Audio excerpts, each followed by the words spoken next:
His name is Michael Porter. Michael, thank you very much and welcome to Rock 98.7 FM. Thank you, Kweku. Nice to be on the show. Wonderful. I hope your stay in Ghana has been very entertaining. There's what, sorry? I hope your stay in Ghana has been very wonderful. Oh, it's been great, yes. I'm just about to leave. I've had a really nice time. As always, people very friendly, weather fantastic.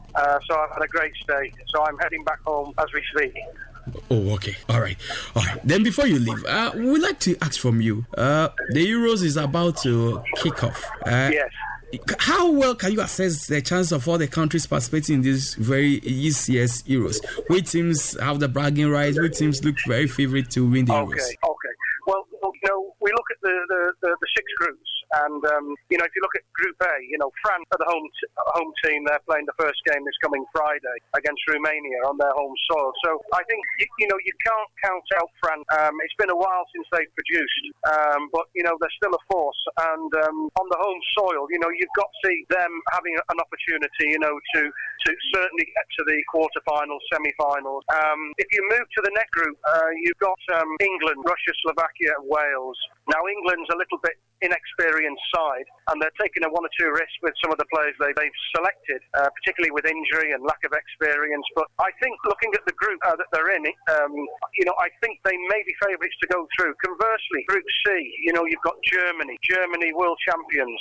Who's going to beat Germany this year at the Euros? They're a strong, experienced side, and they've got to be one of the favourites, if not the favourites for the tournament. Group D, you have Croatia, Czech Republic, Spain and Turkey, and again Spain, the last winners of the European Championships in 2012 when they destroyed Italy 4-0. The La Liga's had it's been a great season for La Liga. They've got some strength in depth. Group B, you've got Belgium and Italy. Belgium, with players like De Bruyne, Hazard, Lukaku, Mertens, Company's out of course, but on paper they look a great side, but can they pull it together as a team? That's the biggest challenge for Belgium. On paper they look world beaters, but when it comes down to the game itself, they seem to fade away. We can't forget Italy. No one's been talking about Italy, but another good side, and they're in the group of Belgium. And then the final group, Austria, Hungary, Iceland, Portugal. Ronaldo is in fine form, and one or two other players there for the Portuguese. So there's 5 or 6 teams I think who could go, who are going to make it through to the next round for sure. Oh, okay. So how dangerous is this Portuguese team without Cristiano Ronaldo in case he gets injured? Well, I think without him, it's a different ball game altogether. Because Portugal, who's going to score the goals for Portugal if Ronaldo is playing? So he's not been that fully fit. Through the last few games of the European Champions League, he was carrying 1 or 2 knocks. Even in the final, he looked tired towards the end. So I don't think he's 100% fit. But if you're Cristiano Ronaldo, you don't have to be 100% fit. You can be 90% fit and still cause problems for teams. Okay. So which country is your favourite to win the Euros? Well, I think I've got to go for Germany because they're by far, I believe, the strongest side in the tournament. And I think Germany and Spain will be my 2 teams. I'm not sure whether they'll meet each other along the way in the quarters or the semis, but the 2 teams for me, I think, will be Germany and Spain. Oh, okay. And which player do you think we should watch out for? Which player do you think will be outstanding getting into this very tourney? Well, if you look at Germany, Thomas Müller, he's a very good player. I still think he's in the national team. But Germany's Boateng's having a great spell at the moment for Germany. They've experienced all round midfield and in the forward. They're going to be tough. For Spain, for Portugal, of course, Ronaldo always a threat. For England, possibly, who knows? Will Rashford come through? Will Vardy come through? Will Kane come through? And will Rooney come through? There's question marks there, but there's some potential there for them. France have got some excellent players, and Spain, Torres, maybe his good goal scoring run will continue, along with all the other players who are turning out for Spain. All the Real Madrid players, so they're going to have a very strong side. Okay, quick one for Belgium. I think Lukaku and De Bruyne will be a big threat. All right. Quick one before you leave us and do your checkout quickly. Let's look at your old national team, the Three Lions.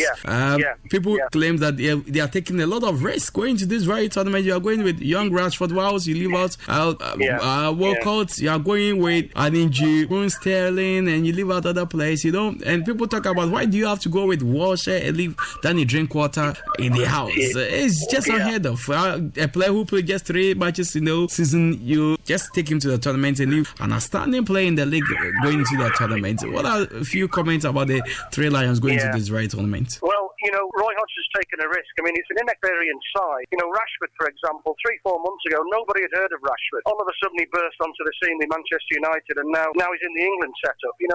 Vardy and Kane, they produced the last couple of seasons. They've been doing pretty well. And you've got Wilshere in the squad, and also Sturridge, both of them injury prone. Wilshere coming back from a broken leg, and even Sterling, he's not had the best of seasons at Man City. So I think the England side is a young, inexperienced side, but who knows? But the problem with England is it's a bit like Ghana. English fans, they have high expectations. They expect we're going to win something, and then we're all sadly disappointed. So you look at England, you look at Ghana. It's a similar story.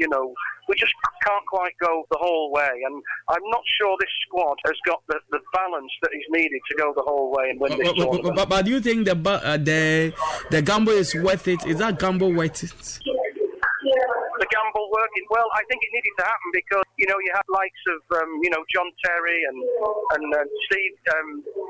Stevie Gerrard and Lampard, all the old guard, and what the England fans didn't want to see was these old guard playing time and time again. So it's been encouraging with all the friendlies. They've been doing very well. They've been getting some results. But it's a matter of getting the team together and selecting the right. Who are you going to pick as strikers? You've so many to choose from. Leaving Danny Drinkwater out, having an extra striker is great, but who are you going to select and how many strikers are going to be on the bench? So it's all a little bit up in the air. I think Roy Hodgson's doing a good job, and let's just wait and see what happens. But I'd like to see them go all the way as an Englishman. But unfortunately, I've been sadly disappointed over the last since 1966. That's so many years. Do you think at this time your trophy drought will be brought to an end this very time around? Are you going to win a trophy? Since 1966, the Three Lions has not won anything in soccer. It's interesting. Absolutely.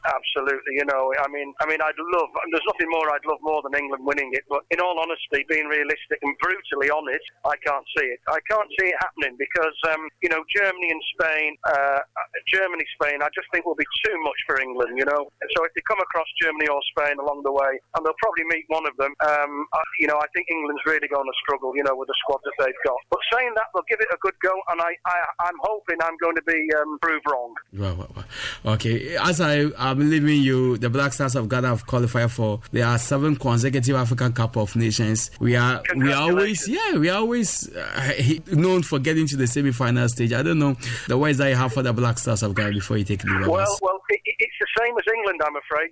We get to the quarterfinals and the semi-finals, and either we don't get the rub of the green, or we don't get the bounce of the ball, or we don't get a referee's decision, or it goes to penalties, and we lose out on penalties. England are well known for going out of competitions on penalties, just like Ghana are. So I think hopefully, one of these days, Ghana and England have got to get through to the final. I think if they get into the final, anything can happen. But the problem is getting to that final. That's the biggest challenge. I think it's difficult to get into that final. Once you're in the final, anything can happen in those 90 minutes, and we're in with a shout. So let's hope that Ghana win the African Cup of Nations, and let's hope that for those English fans, England win the Euro 2016.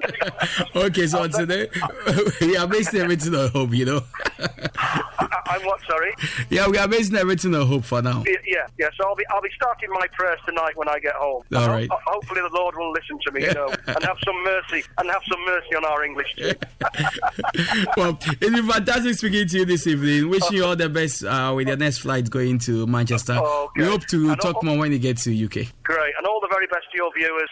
Good luck, and whoever you're supported in the Euros, I hope your team does very well. Thanks, Kweku.